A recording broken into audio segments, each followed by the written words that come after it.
അസ്സലാമു അലൈക്കും വറഹ്മത്തുള്ളാഹി വബറകാതുഹു. ബിസ്മില്ലാഹിർ റഹ്മാനിർ റഹീം. മൗനം. ഒരിക്കൽ ലുഖ്മാനുൽ ഹകീം റളിയല്ലാഹു അൻഹുവും മകനും ഒരു വഴിക്ക് നടന്നു പോകവേ വെള്ളിക്കൂമ്പാരത്തിനടുത്ത് ഒരാളെ കണ്ടു. അവരെ കണ്ടയുടനെ അയാൾ വിളിച്ചു പറഞ്ഞു, ഞാനാണ് ഇത് ആദ്യമായി കണ്ടത്. നിങ്ങൾക്ക് വേണമെങ്കിൽ ഇതിന്റെ പകുതി തരാം.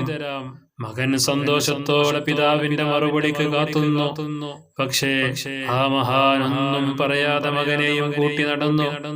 മകൻ വാപ്പയോട് ചോദിച്ചു, ഉപ്പ, വാപ്പ ഒന്ന് മൂളിയിരുന്നെങ്കിൽ നമുക്ക് ആ വെള്ളി കിട്ടുമായിരുന്നില്ലേ ഉപ്പ?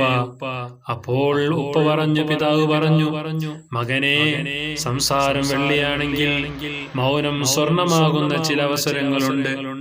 നമുക്കിപ്പോൾ മൗനമാണ് ഗുണം. എന്നാൽ മൗനം പാലിച്ചാൽ ദുഃഖിക്കേണ്ടി വരില്ല.